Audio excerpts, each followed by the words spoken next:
Harry caught red-handed, spectacularly rude to the press like a sulky teenager with creepy expression. Prince Harry didn't hide his disdain against the press when he gave a remark to them during his and Meghan Markle's first royal tour. The Royal Rota is the press pool that covers the British royal family.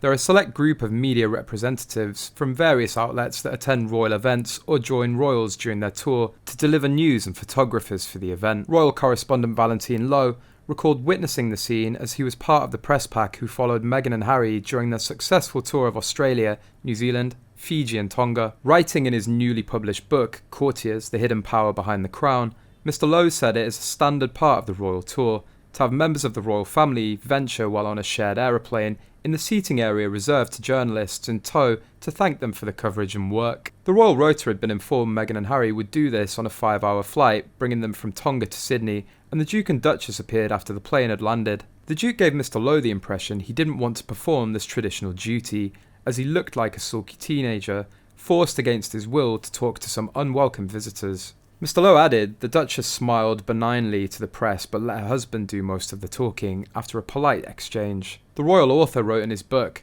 Harry sounded rushed, as if he couldn't wait to get back into the first-class cabin away from the media. Thanks for coming, he told the assembled press pack, even though you weren't invited. Even for a man who has a deep mistrust of the press, this was spectacularly rude and incorrect. The media very much had been invited to cover the tour. Later, Harry's staff, who'd spent much of the flight trying to persuade the Duke to speak to us, told him how badly his remarks had gone down. Prince Harry and Meghan Markle quit their duties 2 years ago, which means that they no longer work for the royal family.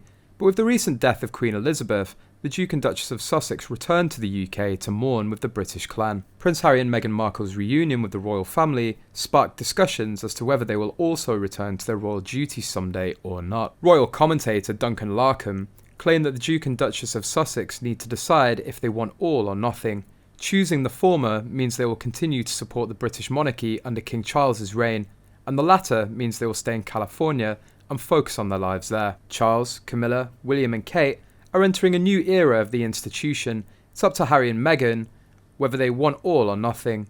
When William and Kate became the Prince and Princess of Wales, one of their first jobs was to reach out to Meghan and Harry, and Charles explicitly affirmed their relationship in his speech. No matter what has been said and done, in my opinion, it's only Meghan and Harry that can decide what they want. Do they want to forgive and forget, creating a unity with the royal family, or do they want a wholly separate life in California? They can't have both. As of writing, Prince Harry and Markle have not expressed any desire to return to their royal duties, and after they attended the Queen's funeral, they immediately flew back to the United States to be with their children. Harry and Meghan's plans to carve out a progressive new role and to work to become financially independent have been widely criticised as unrealistic. Initial polling shows some public sympathy for their aims, but a strong objection to their continuing to receive public money. Royal officials have been tasked to find a compromise, but it's hard to see how they can be half in and half out of the royal family and reside regularly abroad.